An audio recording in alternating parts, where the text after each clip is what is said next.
एक बार फिर से स्वागत है आप सभी का। आप देख रहे हैं जागो भारत। खबरों में आगे बढ़ेंगे। बात एक बार फिर से अखबारों की। इलेक्टोरल बॉन्ड से जुड़ी एक खबर है। चुनावी बॉन्ड हमारे ऑफिस में भेजे गए, डाक से मिले। पार्टीज ने अजीबोगरीब जानकारी दी है। कई पार्टीज ने कहा कि बॉन्ड देने वालों ने अपना नाम नहीं बताया। कई अन्य ने जानकारी नहीं देने के लिए कानून का हवाला दिया है। कांग्रेस ने स्टेट बैंक से डिटेल मांगी है। जागरण के हवाले से खबर है और इस खबर को तमाम अखबारों ने जगह दी है। कल इस पर सुनवाई भी हुई थी, लेकिन इस पूरे मामले में तमाम डेटा निकल करके सामने आ रहे हैं और तमाम जो पार्टीज हैं जिनको ये चुनावी बॉन्ड मिले हैं उनकी तरफ से कई ऐसी जानकारियां दी जा रही हैं। कई ऐसी जानकारियां हैं जो कि हैरान भी कर देती है। उसी तरीके से सामने ये भी आया है कि कई पार्टीज हैं जो ये कह रही हैं कि कोई ऑफिस में आया और उसमें ये बॉन्ड दे दिया और उसने अपना नाम नहीं बताया। कई अन्य पार्टीज ऐसी हैं, राजनीतिक दल ऐसे हैं जो कि कह रहे हैं कि जानकारी नहीं हम दे सकते। कानून का भी उन्होंने इसके पीछे हवाला दिया है। कांग्रेस ने स्टेट बैंक से डिटेल्स भी मांगी है। अब आगे देखना होगा कि इस पूरे मामले में क्या कुछ बातें निकल करके सामने आती हैं। लेकिन चुनावी बॉन्ड का एक ऐसा मामला जिसको लेकर के हर रोज़ कुछ ना कुछ अपडेट सामने आ रहा है। जिस तरीके से एसबीआई की तरफ से डेटा जानकारी वहां पर दी गई है, चुनाव आयोग की तरफ से जिस तरीके से आंकड़ों को ऑनलाइन किया गया है और अब राजनीतिक दलों की तरफ से रिएक्शंस भी सामने आए हैं। और राजनीतिक दल कई ऐसे हैं जो ये कह रहे हैं कि किसने बॉन्ड दिया उनको नहीं पता। इसमें जेडीयू की तरफ से भी एक दलील ये दी गई थी कि पटना स्थित जेडीयू के दफ्तर में कोई व्यक्ति आया और उसने लिफाफा पकड़ा दिया। बाद में ये पता चला कि उसमें बॉन्ड था और क्योंकि उस वक्त इस तरीके से कोई फैसला कोर्ट का भी नहीं आया था तो जो प्रक्रिया होती है उसके अनुरूप उस बॉन्ड को जाकर के बैंक में जाकर के जमा कर दिया गया। इसके अलावा कई सारे और राजनीतिक दल हैं जो ये कह रहे हैं कि वो जानकारी नहीं दे सकते। देखिए अखबारों का यहाँ पर जिक्र हो रहा है तो अखबारों में लिखा हुआ है कि चुनावी चंदे को लेकर टीएमसी और जेडीयू का ये अटपटा जवाब और लोग बॉन्ड दफ्तर छोड़ गए, किसने दिया पता नहीं। बात अभी प्रिया यहाँ पर जेडीयू की कर रही थी, जैसे कि जेडीयू के ऑफिस के बाहर सील बंद लिफाफे में 10 करोड़ के बॉन्ड मिले थे और प्रक्रिया जो भी थी बॉन्ड को बनाने की वो कर दी गई। और देखिए चुनावी बॉन्ड के जरिए मिले चुनावी चंदे को लेकर भाजपा जहां विपक्षी दलों के निशाने पर है तो वहीं टीएमसी और जेडीयू ने अपनी पार्टी के लिए साल 2018-19 में इलेक्टोरल बॉन्ड के जरिए चंदा देने वाले लोगों की पहचान को लेकर अटपटा सा जवाब दिया, जिसका जिक्र अभी हम कर रहे थे। और दोनों राजनीतिक दलों ने चंदा देने वालों की पहचान उजागर करने में आनाकानी करते हुए उनके पार्टी कार्यालय में अज्ञात लोग आए और सील बंद लिफाफे में चुनावी बॉन्ड दे दिया। ये अटपटा जवाब टीएमसी और जेडीयू की तरफ से दिया गया। बढ़ते खबरों में आके बात हिमाचल प्रदेश की करेंगे। देखिए हिमाचल कांग्रेस के प्रत्याशियों पर दिल्ली में मंथन और सीएम की हाईकमान के साथ मीटिंग। प्रदेश अध्यक्ष प्रतिभा सिंह भी इस बैठक में मौजूद और उम्मीदवारों की लिस्ट पर यह चर्चा जारी। उम्मीदवारों की लिस्ट फाइनल हो सकती थी। देखिए जिस तरह से हिमाचल कांग्रेस में सियासी उठापटक देखने को मिला उसके बाद लगातार डैमेज को कंट्रोल करने की कोशिश की गई और हिमाचल कांग्रेस प्रत्याशियों पर अब लगातार मंथन का दौर जारी है। तमाम दिग्गजों के बीच में दिल्ली में बैठक और उम्मीदवारों की लिस्ट जल्द ही फाइनल हो सकती है। उम्मीदवारों के नामों का जल्द ही ऐलान हो सकता है क्योंकि सीएम के साथ तमाम जो दिग्गजों की मौजूदगी के बीच ये बैठक हुई और फिर उम्मीदवारों की लिस्ट फाइनल जल्द हो सकती है। उम्मीदवारों के नामों पर यहां पर मंथन हुआ है तो बड़ी जानकारी आपको दे रहे हिमाचल कांग्रेस प्रत्याशियों पर मंथन और इसे लेकर प्रदेश अध्यक्ष प्रतिभा सिंह दिल्ली में मौजूद और तमाम दिग्गजों की मौजूदगी पर यह बैठक हुई है। देखिए तमाम जो नेता हैं, तमाम जो विधायक हैं, उनकी भी नाराजगी की बात सामने आ रही थी और किस तरह से इस नाराजगी को दूर किया जाए उसे लेकर कांग्रेस लगातार काम कर रही है। हालांकि जिस तरह से सियासी उलटफेर हिमाचल में देखने को मिला उसके बाद उस डैमेज को कंट्रोल करते हुए पार्टी आगे बढ़ रही है और सीएम की हाईकमान की मौजूदगी में ये बैठक हुई है। तो जल्द ही जो प्रत्याशी के नाम है वो भी फाइनल हो जाएंगे और हम सबके सामने होंगे। आगे बढ़ते हैं धनबाद का रण। 25 मई को चुनाव होना है। प्रशासनिक स्तर पर तैयारियां शुरू हो चुकी हैं। धनबाद में बीजेपी और कांग्रेस से योद्धा कौन है, इस पर अभी भी सस्पेंस बना हुआ है। बीजेपी और कांग्रेस के बीच ही मुख्य मुकाबला यहां पर हो रहा है, लेकिन बीजेपी किसको उतारती है मैदान में और कांग्रेस की तरफ से कौन होता है उसका योद्धा, ये देखना काफी दिलचस्प होगा। और इस बीच अगली खबर एक बार फिर से हिमाचल प्रदेश से आ रही खबर का जिक्र कर लेते हैं, जहां पर प्रतिभा सिंह चुनाव नहीं लड़ने वाली है। लोकसभा चुनाव उनके द्वारा नहीं लड़े जाएंगे, जानकारी मिल रही है। मंडी से कांग्रेस की सांसद है प्रतिभा सिंह और इस बार सूत्रों के हवाले से मिली जानकारी के अनुसार उनके द्वारा चुनाव नहीं लड़ने का निर्णय यहां पर लिया गया है। प्रिया, बिल्कुल आगे बढ़ते हैं। दक्षिण भारत में बढ़ा एनडीए का कुनबा। तमिलनाडु में पीएमके का बीजेपी के साथ गठबंधन, जल्द होगा उम्मीदवारों के नाम का ऐलान। तो दक्षिण भारत में किस तरीके से भारतीय जनता पार्टी तमाम जो शत्रु पार्टीज हैं उनको साथ लेने की कोशिश कर रही है, उसकी एक बार फिर से तस्दीक हुई है। तमिलनाडु की अगर बात की जाए तो वहां पर पीएमके के साथ अलायंस हुआ है, बाकायदा तस्वीर भी सामने आई है। वो तस्वीरें भी हम आपको दिखा रहे थे, बीजेपी और पीएमके का ये गठबंधन। देखिए ये वाली तस्वीर जब प्रधानमंत्री नरेंद्र मोदी से मुलाकात हुई और इसी दौरान यहाँ पर जो अलायंस को लेकर के जो ऐलान हुआ वो भी औपचारिक हो गया। इससे पहले आपको याद होगा कि आंध्र प्रदेश में पवन कल्याण की जनसेना और चंद्रबाबू नायडू की जो पार्टी है टीडीपी, उसके साथ बीजेपी ने अलाई किया है। लेकिन लोकसभा चुनाव के मद्देनजर जब दक्षिण भारत की अगर बात की जाती है तो 130 से ज़्यादा सीटें दक्षिण भारत में। 2019 में बीजेपी को वैसी बढ़त नहीं मिली, लेकिन अब जो क्षेत्रीय पार्टी साथ में आ रही है तो वैसे में बीजेपी ये दावा कर रही है कि हमारा जो एनडीए को लेकर के जो नारा है यानी कि 400+ हम उसको बहुत आसानी के साथ अचीव कर लेंगे। और इसके लिए बीजेपी अपने कुनबे को, एनडीए के कुनबे को कैसे बढ़ा रही है वो आप देखिए। तमिलनाडु में पीएमके के साथ अलायंस हुआ, इससे पहले टीडीपी और साथ ही साथ आपने देखा कि जनसेना के साथ भी भारतीय जनता पार्टी ने अलाई किया था। और अब एनडीए जो है वो दक्षिण भारत में कम से कम स्ट्रांग होते हुए नजर आ रही है। बढ़ती खबरों में आगे देखिए, दिल्ली पहुंचे एमएनएस प्रमुख राज ठाकरे। अमित शाह जेपी नड्डा से मुलाकात भी करेंगे। आज ये कार्यक्रम है मुलाकात का। और महाराष्ट्र में गठबंधन को लेकर चर्चा हो सकती है। महाराष्ट्र में राज ठाकरे को मिल सकती एक सीट। सूत्रों के हवाले से ये बड़ी जानकारी आपको बता रहे हैं। तो ये बड़ी खबर है, राज ठाकरे की एनडीए में एंट्री हो सकती है। अमित शाह जेपी नड्डा से आज मुलाकात करेंगे। महाराष्ट्र में गठबंधन को लेकर चर्चा हो सकती है और महाराष्ट्र में राज ठाकरे को मिल सकती है एक सीट। सूत्रों के हवाले से ये बड़ी जानकारी आपको दे रहे गृह मंत्री अमित शाह और पार्टी अध्यक्ष जेपी नड्डा से मुलाकात आज होगी और महाराष्ट्र में गठबंधन को लेकर इस दौरान चर्चा भी होती हुई नजर आएगी। और साथ ही साथ सूत्रों के हवाले से ये भी जानकारी है कि महाराष्ट्र में राज ठाकरे को एक सीट मिल सकती है। देखिए महाराष्ट्र में कांग्रेस को लग सकता है एक और बड़ा झटका। कांग्रेस पार्टी छोड़ सकती है प्रिया दत्त। सूत्रों के हवाले से खबर मिल रही है 2014 और 2019 में लड़ा था लोकसभा का चुनाव। संजय दत्त की बहन है प्रिया दत्त। और एक और झटका ये कांग्रेस के लिए होगा क्योंकि इससे पहले आप देखिए किस तरीके से कांग्रेस के दिग्गज नेता और पूर्व सीएम महाराष्ट्र के उन्होंने अशोक चौहान ने कांग्रेस का हाथ छोड़ा और उन्होंने बीजेपी का दामन थामा। और अब इस कड़ी में एक और नाम सामने आ रहा है। वैसे अलग अलग राज्य की भी अगर बात करेंगे तो कांग्रेस को एक के बाद एक झटका लग रहा है, लेकिन फिलहाल एक और बड़ा झटका कांग्रेस पार्टी को लग सकता है क्योंकि खबर यह है कि प्रिया दत्त कांग्रेस का हाथ छोड़ सकती है। सूत्रों के हवाले से खबर मिल रही है। सनातन का अपमान, स्वामी प्रसाद पर एफआईआर। मां लक्ष्मी पर अभद्र टिप्पणी करने के पूरे मामले में अब स्वामी प्रसाद पर एफआईआर दर्ज हो गई है। लखनऊ में स्वामी प्रसाद मौर्य पर एफआईआर दर्ज की गई है। अब कोर्ट ने आदेश दिया था। लगातार स्वामी प्रसाद मौर्य अपने भाषण को लेकर, अपने विवादित बयानों को लेकर सुर्खियों में बने रहते हैं और एक बार फिर से अब उनके ऊपर कानूनी कार्रवाई होती हुई नजर आ रही है, जहां पर एफआईआर उनके खिलाफ में दर्ज की गई है। उनके द्वारा माता लक्ष्मी का अपमान किया गया, ऐसा कहा गया, ऐसे आरोप लगे, जिसके बाद फिलहाल मामला पुलिस तक अब पहुंच गया। एफआईआर दर्ज कर ली गई है। प्रिया, आगे बढ़ते बात कर्नाटक की। मांड्या में बड़ी कार्रवाई की जानकारी सामने आ रही है। चुनाव आयोग ने यह एक्शन लिया। कार से 1 करोड़ रुपए कैश जब्त किए गए हैं। देखिए ये तस्वीरें भी आपकी टीवी स्क्रीन पर। और फिलहाल इस पूरे मामले में जो आगे का एक्शन है वो पुलिस ले रही है क्योंकि आचार संहिता लागू है और इसके बाद कई जगहों पर कार्रवाइयां भी देखने को मिल रही है। और साथ ही साथ ये भी जानकारी सामने आ रही है कि चुनाव आयोग की तरफ से वहां पर जो स्थानीय प्रशासनिक अमला है वो भी पूरी तरीके से चौकस नजर आ रहा है। जांच पड़ताल में पुलिस फिलहाल जुटी हुई है। मांड्या में चुनाव आयोग की बड़ी कार्रवाई और आचार संहिता क्योंकि लागू है तो ऐसे में कई जगहों पर एक्शन लिया जा रहा है और वहां पर सघन चेकिंग जो अभियान है वो चलाया जा रहा है। और इसी कड़ी में मांड्या में एक बड़ी कार्रवाई की गई है। चुनाव आयोग ने बड़ी कार्रवाई की है और इसी दौरान 1 करोड़ कैश जब्त किया गया। हालांकि किस व्यक्ति के पास से इस कैश की जब्ती हुई है, कहां से इतना पैसा आया, इसको लेकर के फिलहाल थोड़ा इंतजार करना होगा कि क्या कुछ जानकारी और दी जाती है। रंजना, बिल्कुल, चलिए बढ़ते खबरों में आगे। और अगली बड़ी खबर ओडिशा से आपको बता रहे, जहां ओडिशा के नीलगिरी में मुठभेड़ की खबर है। बड़ी खबर ओडिशा से, जहां ओडिशा के नीलगिरी में मुठभेड़ हुई है और वनकर्मी शिकारियों के बीच ये एनकाउंटर हुआ है। शिकारियों की फायरिंग में 3 वनकर्मी जख्मी हुए हैं। 2 की हालत नाजुक बताई जा रही है, अस्पताल में एडमिट है और इलाजरत है। 2 शिकारियों को पकड़ा भी गया है।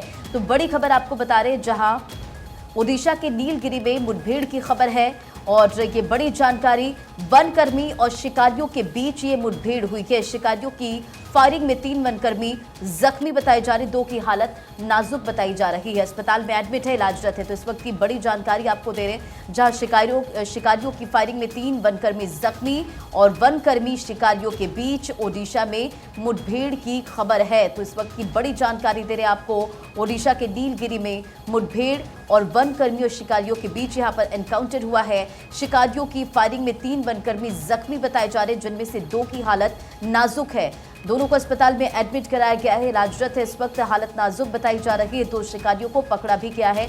2 शिकारियों को पकड़ने के बाद आगे की कार्रवाई की जा रही है। इस पूरे मामले को लेकर जांच पड़ताल की जा रही, पूछताछ की जा रही है। तो शिकारियों की फायरिंग में 3 वनकर्मी जख्मी, 2 की हालत नाजुक, अस्पताल में फिलहाल एडमिट है, इलाजरत है। तो ओडिशा से इस वक्त की बड़ी खबर आपको बता रहे, जहां ओडिशा के नीलगिरी में मुठभेड़ हुई है और वनकर्मी शिकारियों के बीच ये मुठभेड़ हुई है। शिकारियों की फायरिंग में 3 वनकर्मी जख्मी बताए जा रहे, जिनमें से 2 की हालत इस वक्त नाजुक है, अस्पताल में एडमिट है। साथ ही साथ 2 शिकारियों को भी पकड़ा गया है। तो बड़ी खबर आपको बता रहे हैं, 2 शिकारियों को पकड़ा गया। इस वक्त की ब्रेकिंग न्यूज आ रही है उड़ीसा के नीलगिरी में ये मुठभेड़ की खबर मिल रही है, जहां पर वनकर्मी और शिकारियों के बीच मुठभेड़ हो गई है। आपको बता दें कि शिकारियों की फायरिंग में 3 वनकर्मी बुरी तरीके से घायल हुए हैं। 2 की हालत काफी नाजुक बताई जा रही है, उनको अस्पताल में इस वक्त भर्ती कराया गया है, जबकि 2 शिकारियों को भी पकड़ा गया है।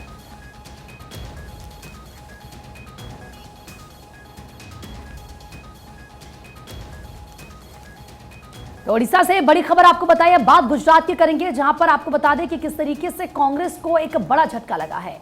कांग्रेस उम्मीदवार रोहन गुप्ता का चुनाव लड़ने से इनकार सामने आया है। अहमदाबाद ईस्ट से कांग्रेस उम्मीदवार वो थे। रोहन गुप्ता ने शक्ति सिंह गोहिल को चिट्ठी बकायदा लिखी।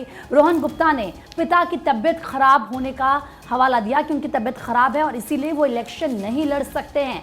तो कांग्रेस को एक के बाद एक बड़ा झटका लगा जा रहा है। इससे पहले महाराष्ट्र की खबर आपको बताई, अब गुजरात से खबर सामने आ गई है। अहमदाबाद ईस्ट से जो कांग्रेस उम्मीदवार, जिनको कांग्रेस अपना उम्मीदवार बनाया, रोहन गुप्ता, उन्होंने ये कह दिया कि वो इलेक्शन नहीं लड़ सकते। इसके पीछे की वजह उन्होंने बताया कि जो उनके पिताजी हैं, उनकी तबीयत सही नहीं है, तबीयत खराब है और इसीलिए वो इलेक्शन नहीं लड़ सकते हैं। और जो लेटर उनकी तरफ से लिखा गया है शक्ति सिंह गोहिल को, वो लेटर इस वक्त आपकी टीवी स्क्रीन पर है, जिसमें उन्होंने इस बात का जिक्र किया है कि वो क्यों इलेक्शन नहीं लड़ सकते हैं। तो कांग्रेस के लिए एक बड़ा झटका माना जा रहा है।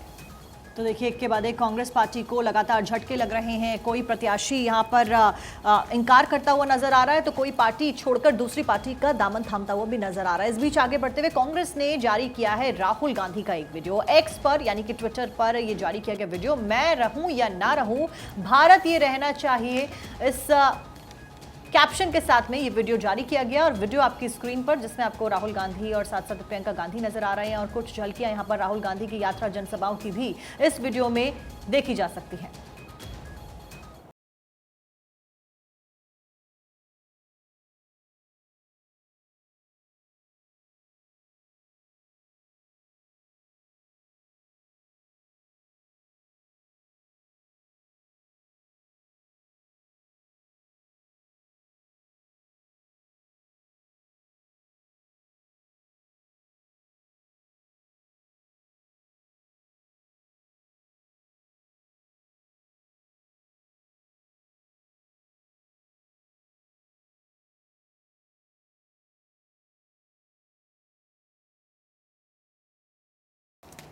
चलिए आगे बढ़ते, बात कर लेते एक और अहम खबर की, जो कि अखबारों में छाई हुई है। बिहार से ये खबर है, 1952 से पहले मुजफ्फरपुर से थी लोकसभा की कुल 6 सीटें, 1957 में 1 हो गई।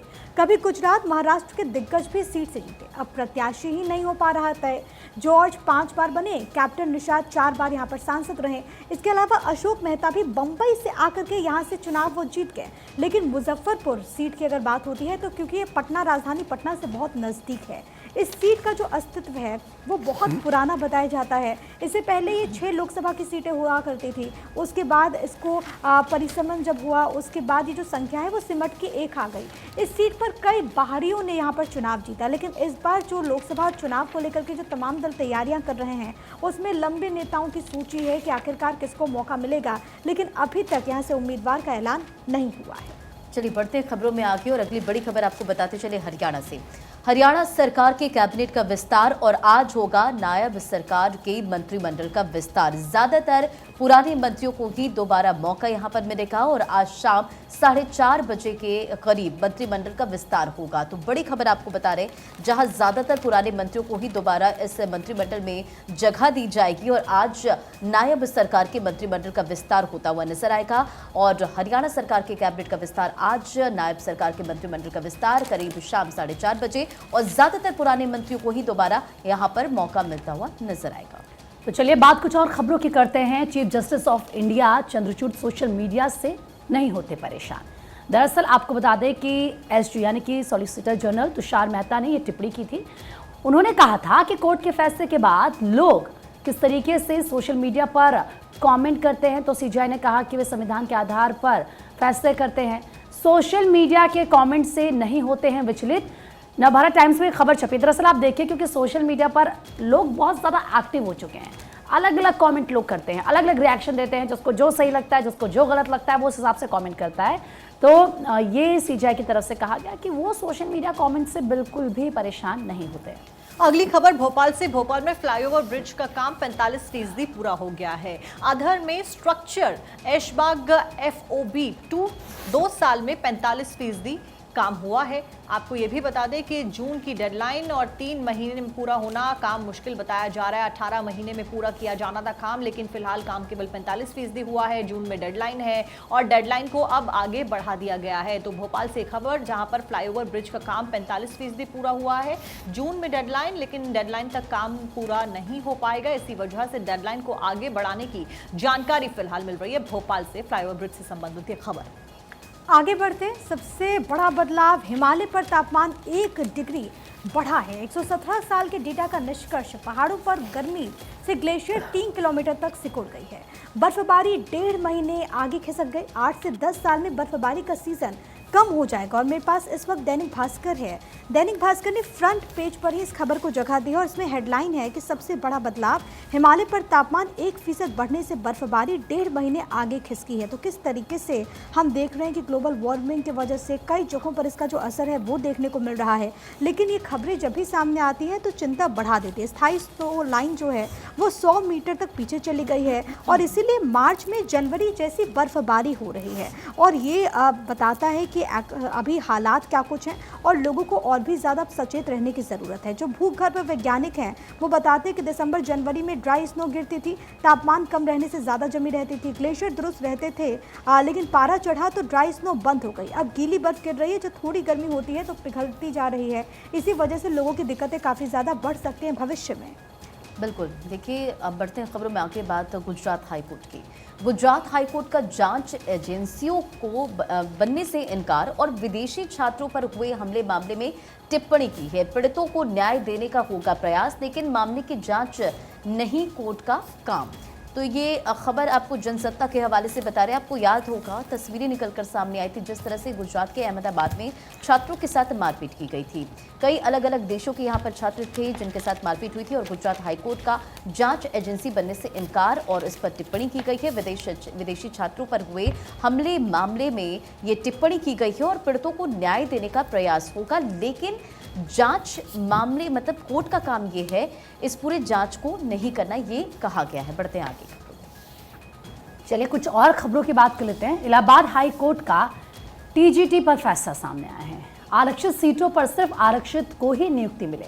सामान्य सीट पर ज्यादा नंबर वाले रिजर्व की हो सकती है नियुक्ति, लेकिन आरक्षित सीट पर सामान्य की नहीं हो सकती है नियुक्ति। राजस्थान पत्रिका में ये खबर छपे। दरअसल देखिए किस तरीके से इलाहाबाद हाईकोर्ट की तरफ से टीजीटी पर ये पूरा फैसला, उन्हें कहा कि अगर कोई सीट आरक्षित है तो उस पर किसी आरक्षित यानी कि जो ऐसा इंसान जिसके पास आरक्षण हो वो वहाँ पर उसकी नियुक्ति हो सकती है, लेकिन ऐसा नहीं है कि उस पर किसी सामान्य व्यक्ति की नियुक्ति हो जाएगी। हाँ, अगर कोई सामान्य सीट ज़रूर है तो वहाँ पर नंबर या फिर उसके तहत उसके आधार पर ही वहाँ पर नियुक्ति की जाएगी।